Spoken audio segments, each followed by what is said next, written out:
Dr. Rob, when a patient comes into your office and they end up getting dental implants, what are they coming there for? Is it aesthetics? Is it I want to eat different stuff? What's the most common thing that you hear? Like, how does an implant help? We've been doing, full mouth restorative, all on X kind of cases for a number of years. And I've been able to formulate kind of the answer to that question. And what people are really looking for is an end to their problems. Okay? So a lot of times in dentistry, we think, people want teeth, and that's true. So they come to me and they want teeth. But understand this. Most people that come to your office looking for a full arch or full mouth restorative solution, most of them, on average, are around 55 years old. And most of them have lost some teeth.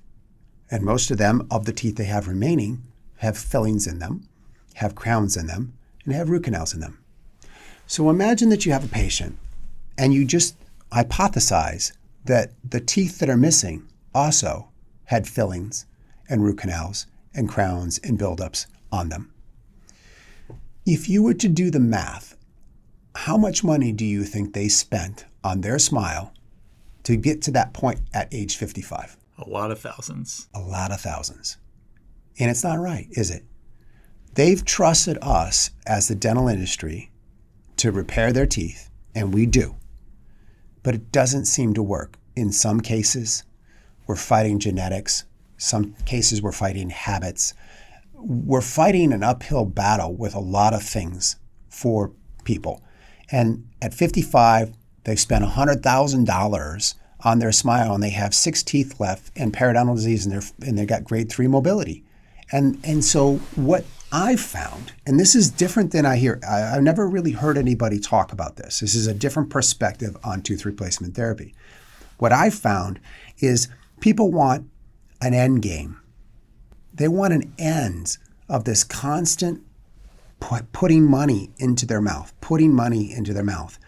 And when we talk about an all-on-4 solution, and we say we can take out the remaining dentition, place a few implants and a set of teeth in 1 hour per arch while you're wrapped in a warm blanket and sleeping, and you'll never have another cavity. You'll never need another root canal. You will no longer have periodontal disease. I'm going to eliminate it 100%. They're like, this is amazing. It is amazing. They're like, how can this even be? Because you're solving the main problem they had is they've been trying. Most people don't come to you by sheer neglect at 55. If they have sheer neglect, they're coming to you at 25, right? Mountain Dew mouth or something, or a meth mouth or something like that. They're coming to you young. But that's not most of the time what we see. We see 55-year-olds who have tried.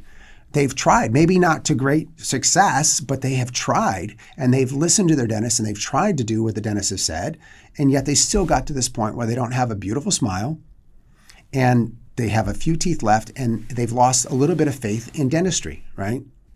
And so when you can tell them that, that's the main thing they're coming for. They want a beautiful smile. Yes, they want to look good when they smile. They want to be able to chew the food that they wanted. So giving them a screw retain all-on-4, all-on-X solution where they can eat steak, corn on the cob, apples without any concern of breaking their teeth because you use ultra-strong zirconia final solutions.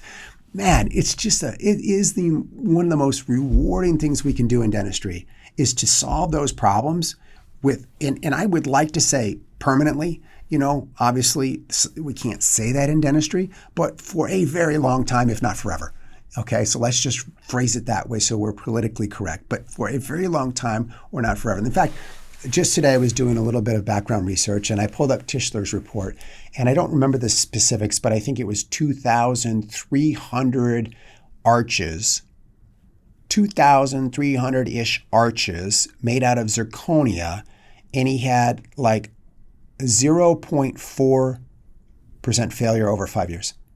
It was extremely low. And that's just to show you that how if you do these cases properly and you finalize them with zirconia, they can last the patient forever. They literally can last the patient forever. So they're just a lovely solution, and it's a little bit different than what a lot of people that are doing all on X's are promoting. So most people that promote an all-NX solution are promoting time, aren't they? They'll say something like teeth express or teeth tomorrow or teeth in a day or teeth in 2 days or, done in one. These are some of the brand names you hear about, right? And they're all focusing on speed, all right? They're all focusing on speed.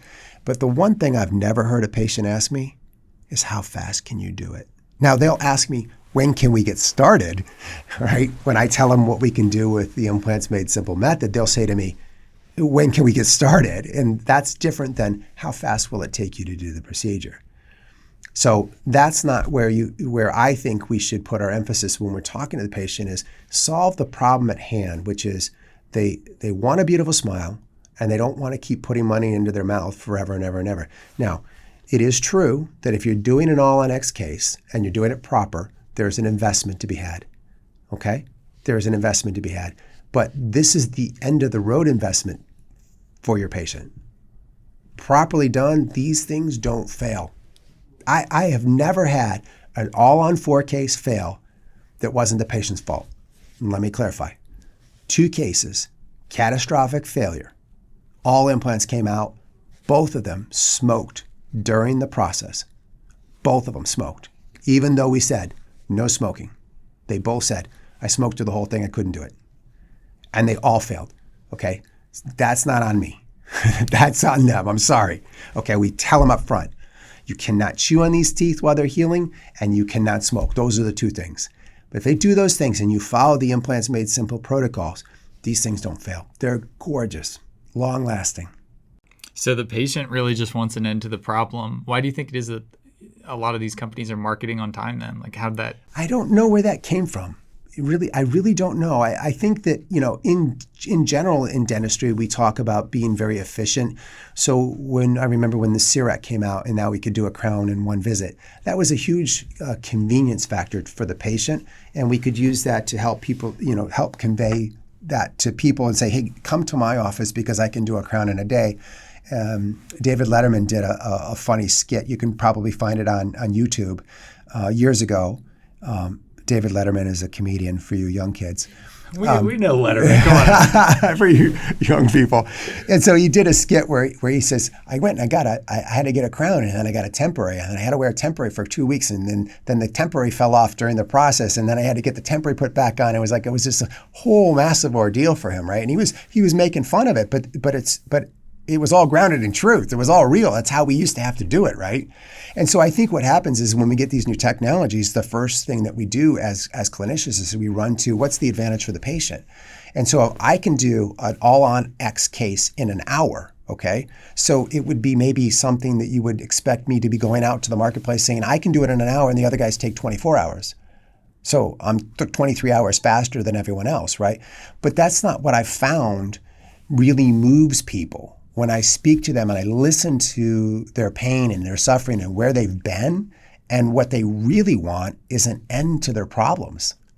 Yeah. And that's where I focus. I focus my efforts on saying we can solve this for you. We can do this. And then they go, not only is this guy sound like he's talking like he's doing the right thing, but he understands me. Because that's what's really bothering them. They really are. Carl Misch talked about this years ago. He used to put up this chart, and he would say, of the world, he'd show the entire map of the world. The country with the most edentulosum is the United States. Now, we have the best health care for dentists. We have more dentists per capita. We have more, better trained dentists, the best dental schools around. And yet, in hard to reach places, they don't even have toothpaste and toothbrushes.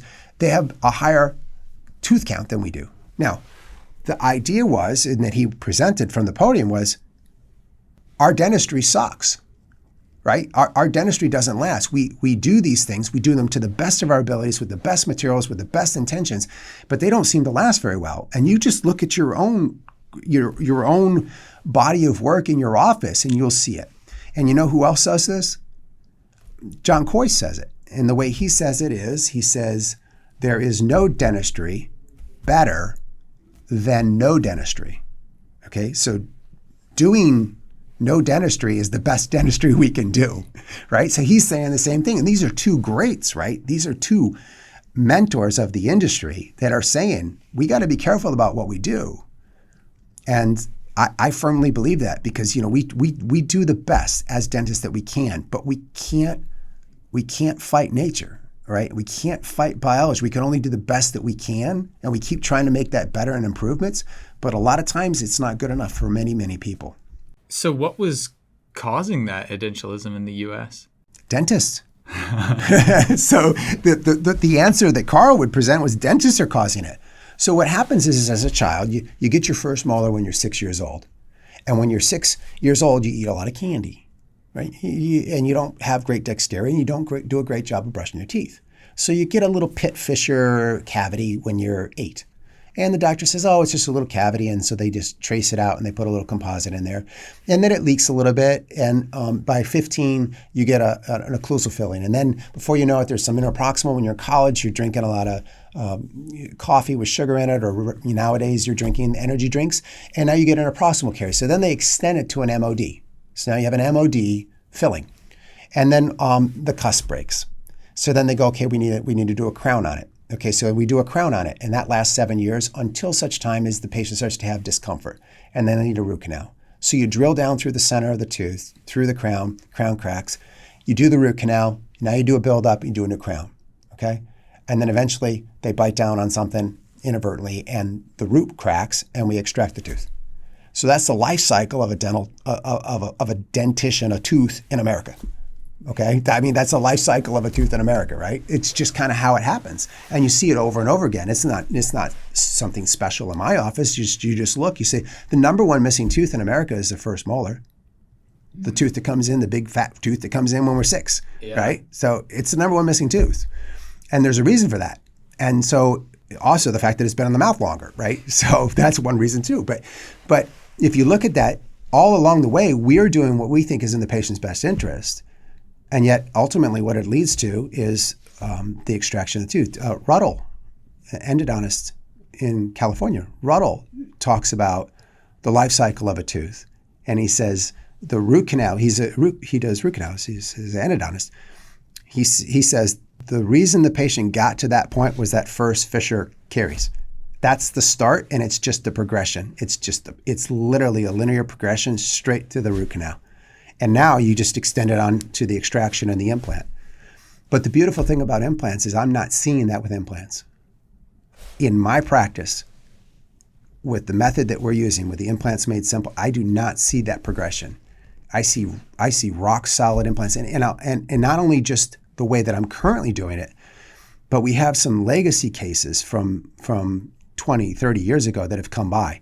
And I love those cases because you'll see an implant that doesn't look anything like an implant today. You'll see an implant that doesn't have any threads on it. So what's the torque on an implant what was the insertion torque on an implant that did not have any threads? Nothing. 0, right? So you say, can I get an implant to integrate if I have low insertion torque? Absolutely. Because we used to just push them in the hole, okay? Yeah. And so this patient comes in, they have an implant that's been in for 30 years, it has no threads on it, it's smooth, parallel walled, round bottom, and I look, the gingiva is a little irritated, but the bone hasn't gone away, and they're perfectly fine with it. They don't have any problems. And I'm like, this is amazing, because we're doing a lot better today with our solutions today than we were 30 years ago. The implants are better, the location the better, the digital planning allows us to do a prosthodontic-driven protocol so that the loading on the implant's better, so that the mechanical failures that occur because of having implants with cantilevers, snoopies, and ETs are gone. So all of these things mean that we're doing even better today. Now this flies in direct conflict with some of my colleagues. Now I have colleagues that believe, I have a colleague, an oral surgery colleague in town, does a lot of all-on-X. He says, I think all all-on-X cases are going to fail in 10 years. Now, why would he have that disposition and I have the one I have? Different method? A different method. He's getting different outcomes because his method is different. He's playing a different game. He's getting a different result. But if you follow the Implants Made Simple method, you get long-term stability. And if you keep seeing it in your practice over and over and over, and every time they come, you see stable crustal bone levels. You see no problems with the gingiva. The patient doesn't have any complaints with it. You start to build this confidence in the implant solution that other people in the market don't have. They don't have it. They're like, their practice is riddled with peri-implantitis, which we don't have. We have 2 inherited cases of peri-implantitis. We just don't have it. And people say, well, you're being cocky. I'm not being cocky. Listen to me. In implants, or rather in engineering, we do something called taking things to the limit. So we say to ourselves, what would happen if we took something and we made it really big or we made it really small? So imagine for a second that I have a piece of bone that's this big and it's this deep and it's beautiful D2 bone, vascular, it's got great, and I take an implant, a small little 10.5 millimeter tall implant by 4.2 in diameter. And I drill down into the center and I place it in the center and I put a cap on it and I cover the top and let it heal.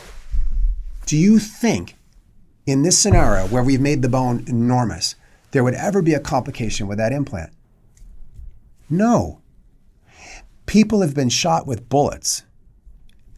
They get lodged in the bone and surgeons don't retrieve them.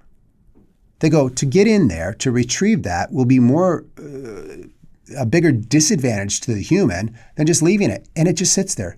I have a gentleman who fought in Vietnam, and thank you for serving, and he had a shotgun pellet lodged in the inferior orbital bone right here. And he didn't even know it. I took a CBCT and I said, you got a piece of shrapnel right there. Nice round shotgun shell, round pellet stuck in his bone. Perfect. No inflammation, no irritation, no problems, no whatsoever. And that's not a sterile object. Not sterile, and probably has lead in it, And so, the body, if you have enough bone, your implant's going to work. So we start to say, well, okay, great. So what are you saying? Well, I'm saying is that if you get your implant in a good volume of bone, that's one of the parameters that's going to drive down your risk. So you say, well, how does that work? Well, if you have a lot of bone, place the implant. If you don't, grow the implant, grow the bone. Grow the bone, build the bone up, and then you got plenty of bone. The second thing would be soft tissue. Do I have good attached keratinized gingiva all the way around my implant? If I don't, make it happen. Do the apical gingival displacement technique that we invented. Displace the gingiva to the buccal, let it heal by secondary attention across the ridge, and you got an ample keratinized gingiva around the tops. So see how all these little things start to add up? I got plenty of bone, I got plenty of soft tissue, and then place a really, really good implant down in the hole made out of medical grade 23 titanium, Place it down in the hole with a nice tight seal, with a internal conical seal. Where are you going to have a problem? This is called taking things to the limit. If everything works out and it's all great, it's great, right? And people are like, well, yeah, but it always doesn't work out that way. But make it that way. Don't accept it. If it's not right, make it right.